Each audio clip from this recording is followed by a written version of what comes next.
Hi, I'm Old Norse Specialist Dr. Jackson Crawford.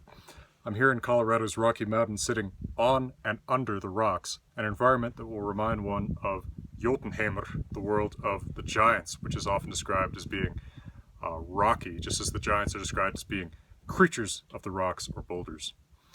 One of the most interesting tales involving Jotunheim also is an illustrative depiction of the way that Loki can sometimes be a help to the gods rather than a hindrance to them.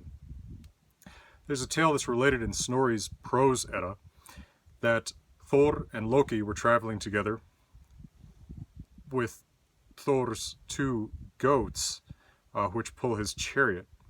And they came to the home of a poor farmer, and because hospitality is a central tenet of Norse culture, they asked to stay the night, and the farmer obliged. And Thor said, well, we don't come empty-handed, we brought food, we can eat my goats. Among the superpowers of Mjolnir, Thor's hammer, not only can it destroy what it touches and come back to Thor whenever he throws it, it can also shrink down to the size of a small amulet so that he can disguise himself as a regular metalhead, wearing it as a necklace rather than as a weapon in his hands. And it can resurrect goats. So Thor says, we'll just eat my two goats, and then in the morning I'll use my hammer Mjolnir to resurrect them. Just don't break their bones. Just pile the bones up after you've eaten the meat on top of their skins. So the farmer and his family, they eat goat meat, but the farmer's little boy named Thjolvi is tempted to break open one of the leg bones of one of the goats, and he does so. He cracks it open so that he can suck the sweet marrow out. So in the morning, Thor gets up and he goes to the piles of bones on top of the goat skins, and he resurrects his goats, but one of them is lame. This makes Thor furious, and he's threatening to kill the family, but the farmer, of course, says, no, please, let's be reasonable. Just take my children as your slaves for life. And so Thor does, and Thor takes his little boy Thjolvi and the little girl Roskva as his child slaves for life, and he goes along his merry way. These are some aspects of Thor that I think are not often seen in popular culture, not only that he travels with goats, but that he travels with basically child slaves. At any rate, Thor, together with Loki, Thjolvi, and Roskva, they all continue traveling along, and the next night they find a little empty house where they stay the night. And there are earthquakes in the night. And in the morning they wake up and they see an enormous man, a giant in the true sense of the word, much taller than any of them. And he calls himself Skrymir, and he says, oh, there's my glove, and he picks up the house that they were staying in, and of course that turns out to have been his glove, just to show the enormity of his size. He's traveling too, so he offers to travel along with them, and he says that he'll carry their food in his own bag, so he puts their provisions into his bag, and they go along their way. And then they stop the next night and make camp, and Skrymir says, well, I'm just going to go to sleep over here.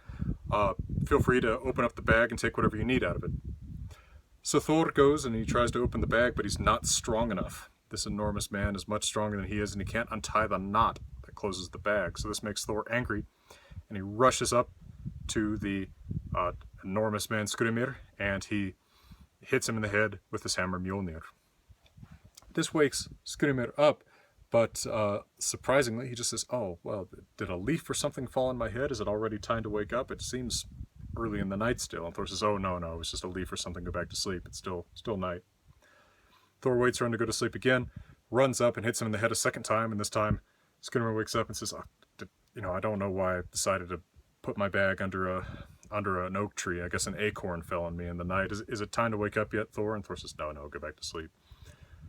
He waits for him to go back to sleep, and then a third time he rushes up and hits him in the head with his hammer, and this time Skrymir wakes up and says, oh, I guess there's some birds sleeping above me because they seem to be, venting on my face.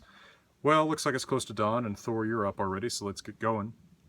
But I'm going to be going a different way, so Thor, let me just advise you before we split our paths that you're close to the home of Utgarda-Loki. And Utgarda-Loki is another very large individual who is not going to think much of you tiny people. So Thor, still irritated, marches along his way, and they come to the enormous castle of Utgarda-Loki, and it's so big that Thor just has to squeeze through the holes in the gate to get inside.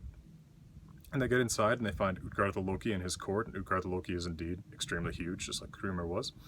And Utgarda-Loki says, well, you can stay the night, but I require that all of my guests compete at some kind of sport while they're here. So he says, what sports can you gentlemen participate in? Notice that Röskva isn't included in this as a girl. Well, Loki says, I am a great eater. I can eat better than anyone. Give me an eating contest and I'll win. Utgarda-Loki says, well, that's a good sport.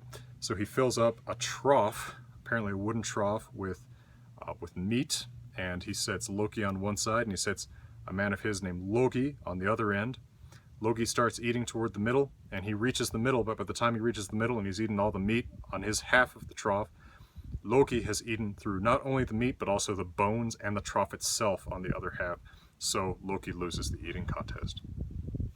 So Utgarda-Loki says, all right, well, let's see if one of the rest of you can do some kind of sport. And Thjolfi, the boy slave, says, well, I am a fast runner. I'll run a race against anyone. Utgarda-Loki says, that's a good sport too. So he sets up a course. He has Thjolfi face off against his man, or his boy, named Hugi.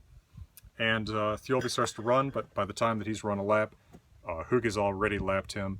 By the time Thjolfi's run 2 laps, Hugi's run 3. I mean, he just runs circles around him, and Thjolfi loses the race. So Utgarda-Loki's a little bit disappointed in the first 2, and he says, well, Thor, what can you do? You're supposed to be the mightiest of the gods, right?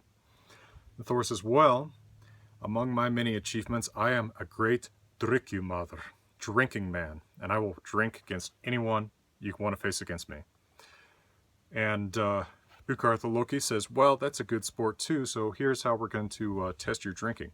Here's a drinking horn, and my men are accustomed to drink from this, and any man in my company can drink this horn down in 1 gulp. Some men might take 2, but no man would be such a measly drikkjumaður, such a measly drinking man, that he would take 3 gulps to drink this dry. Thor looks at the drinking horn and he thinks it doesn't look like too much of a challenge. He turns bottoms up and he gulps it down, but he has to come down up for breath eventually, and when he looks at the horn, it doesn't even look like he's drained it even a tiny bit. Goes up a second time, gulps it down, same thing, it still doesn't even look like he's made a dent in the level of mead in this horn. Goes up a third time, sure enough, by the time he has to come up for breath, a thumb's width of mead has been drunk out of this horn. So Thor is disgusted and embarrassed with himself, and Utgarda-Loki is a little bit embarrassed too. And he says, well, Thor, maybe there's something else you can do. Maybe there's some other sport that you can attempt to accomplish here. Thor says, well, I have great strength. Let me test my strength. Utgarda-Loki looks around. He says, well, I don't know if there's anything here for such a small man as you to try to lift. Maybe you can try to lift my cat. So he calls in his cat. His cat is this little gray cat. Not apparently necessarily a huge gray cat on Utgarda-Loki's scale. And he says, well, Thor, just try to lift my cat. So Thor gets onto the cat and he starts heaving, but he heaves with all of his strength and he can't even get more than a single paw of this cat off of the floor. So Thor fails this test of strength as well.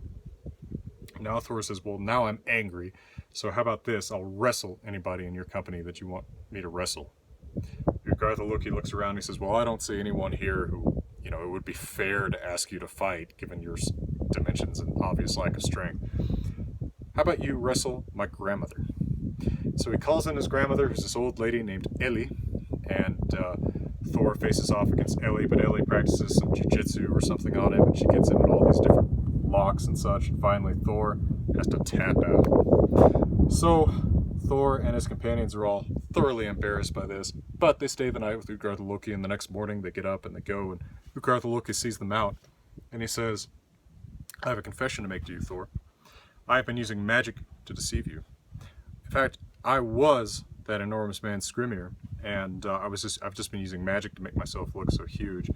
And when you hit me in the head with the hammer those 3 times, what you didn't see, but that I did with my magic, is I moved 3 hills in succession in front of your hammer so that it was a hill you were hitting rather than my head. I don't think I could have survived the hammer blow myself. And then when Loki faced off against Loki, my man in the eating contest, well, of course, we're all native Old Norse speakers here. We know that Loki means flame. And of course, who can devour more than flame? And when Thjolfi faced off against my man Hugi, little boy Hugi, Hugi of course means thought, and who can race faster than thought? And when you thought that you were just drinking from a drinking horn, you were in fact drinking from the ocean, and you made enough of a dent in the ocean that of course now men will call that the tides. So Thor, what you were drinking was the ocean, and it turns out when you thought you were lifting just a cat, you were lifting the Midgardsormr, the serpent that encircles the world in the ocean. And then when you were wrestling my grandma, well, of course her name is Eli, and we're all Old Norse speakers here. Eli means old age. And who can defeat old age?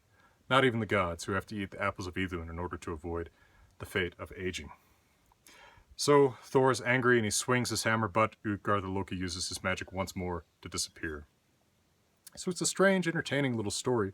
And Snorri could not have made it up because it's referenced in 2 poems in the Poetic Edda called Lokasenna, where Loki makes fun of the gods. He mentions Thor's humiliation in this story, and Odin mentions this humiliation in Horbarsliod, the poem where he has an argument with Thor across a fjord. So who Utgarda-Loki is, though, is pretty unclear. Saxo, in his Latin language Gesto Danorum, refers to it Utgarda-Locus, so the name was not unknown elsewhere in Scandinavia.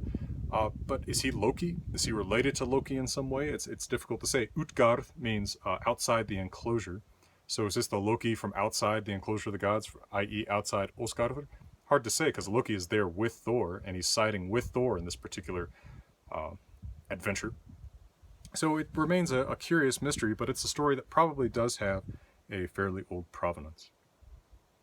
For now, from beautiful Colorado, I'm wishing you all the best.